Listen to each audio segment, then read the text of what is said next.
Assalamualaikum warahmatullahi wabarakatuh. Saya Zuraida Fitri, saya dari kelas 12 IPS SMA IT Al-Mumtaz, Pontianak. Sekarang saya akan memberikan penjelasan tentang tugas PKN saya, yaitu tentang substansi hak dan kewajiban warga negara dalam nilai-nilai Pancasila. Dan pada bagian ini, saya akan menganalisis keberadaan hak dan kewajiban warga negara dalam nilai-nilai Pancasila. Mari kita kupas berikutnya. Hak dan kewajiban warga negara dalam nilai-nilai Pancasila. Pancasila merupakan ideologi negara yang mengedepankan nilai-nilai kemanusiaan. Pancasila sangat menghormati hak-hak dan kewajiban setiap warga negara. Nilai-nilai Pancasila dapat dikategorikan menjadi 3 bagian, yaitu nilai dasar, nilai instrumental, dan nilai praksis. Nilai dasar berkaitan dengan hakikat kelima sila Pancasila, yaitu nilai ketuhanan, nilai kemanusiaan, nilai persatuan, nilai kerakyatan, dan nilai-nilai keadilan. Nilai-nilai dasar tersebut bersifat universal, sehingga di dalamnya terkandung cita-cita, tujuan, serta nilai-nilai yang baik dan benar. Selain itu, nilai ini bersifat tetap dan melekat pada kelangsungan hidup negara. Di sila pertama, yaitu ketuhanan yang Maha Esa, nilai dasar Pancasilanya ketuhanan.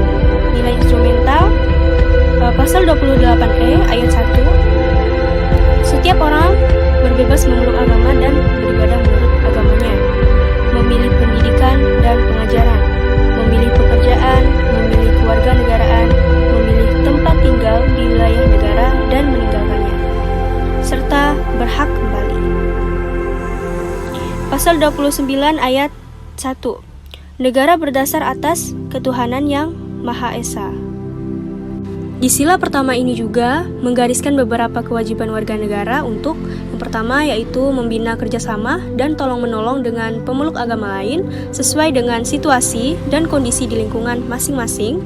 Yang kedua, mengembangkan toleransi antar umat beragama menuju terwujudnya kehidupan yang serasi, selaras, dan seimbang. Serta yang ketiga, tidak memaksakan suatu agama dan kepercayaan kepada orang lain. Berikutnya ke sila yang kedua. Sila yang kedua dari Pancasila adalah kemanusiaan yang adil dan beradab. Memiliki nilai dasar yaitu kemanusiaan, nilai instrumental pada pasal 28G, setiap orang berhak atas perlindungan diri pribadi, keluarga, kehormatan, martabat, dan harta benda yang di bawah kekuasaannya, serta berhak atas rasa aman dan perlindungan dari ancaman ketakutan untuk berbuat atau tidak berbuat sesuatu yang merupakan hak asasi. Menurut pasal 28J, setiap orang wajib menghormati hak asasi manusia orang lain dalam tertib kehidupan bermasyarakat, berbangsa, dan bernegara. Adapun kewajiban warga negara yang tersirat dalam sila kedua ini diantaranya kewajiban untuk yang pertama, memperlakukan orang lain sesuai harkat dan martabatnya sebagai makhluk ciptaan Tuhan Yang Maha Esa, mengakui persamaan derajat, hak dan kewajiban setiap manusia tanpa membeda-bedakan suku, keturunan, agama, jenis kelamin, dan sebagainya, mengembangkan sikap saling mencintai sesama manusia, tenggang rasa dan tidak semena-mena kepada orang lain, serta melakukan berbagai kegiatan kemanusiaan. Di sila yang ketiga, yaitu Persatuan Indonesia, memiliki nilai dasar persatuan. Nilai instrumental. Pasal 25A, Negara Kesatuan Republik Indonesia adalah sebuah negara kepulauan yang berciri Nusantara dengan wilayah batas-batas dan hak-haknya ditetapkan dengan undang-undang. Pasal 36A, lambang negara ialah Garuda Pancasila dengan semboyan Bhinneka Tunggal Ika. Sila Pancasila yang ketiga, mengamatkan kewajiban setiap warga negara untuk menempatkan kepentingan bangsa dan negara di atas kepentingan pribadi atau golongan, sanggup dan rela berkorban untuk kepentingan bangsa dan negara, mencintai tanah air dan bangsa Indonesia, mengembangkan persatuan Indonesia atas dasar Bhinneka Tunggal Ika, serta memajukan pergaulan demi persatuan dan kesatuan bangsa. Dan berikutnya sila yang keempat, yaitu kerakyatan yang dipimpin oleh hikmat kebijaksanaan dalam permusyawaratan perwakilan, memiliki nilai dasar yaitu kerakyatan, Dan nilai instrumental pada pasal 2 ayat 1, Majelis Permusyawaratan Rakyat terdiri atas anggota-anggota Dewan Perwakilan Rakyat ditambah dengan utusan-utusan dari daerah-daerah dan golongan-golongan menurut aturan yang ditetapkan dengan undang-undang. Pasal 6 ayat 2, Presiden dan Wakil Presiden dipilih oleh Majelis Permusyawaratan Rakyat dengan suara yang terbanyak.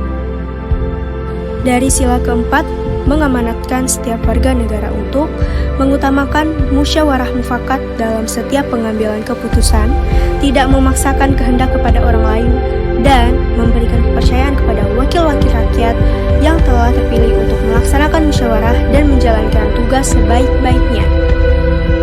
Dan di sila yang terakhir, yaitu sila kelima, keadilan sosial bagi seluruh rakyat Indonesia memiliki nilai dasar yaitu keadilan, nilai instrumental, pasal 33 ayat 3, bumi dan air dan kekayaan alam yang terkandung di dalamnya dikuasai oleh negara dan dipergunakan oleh sebesar-besar kemakmuran rakyat. Pasal 34, fakir, miskin, dan anak-anak yang terlantar diperlihara oleh negara.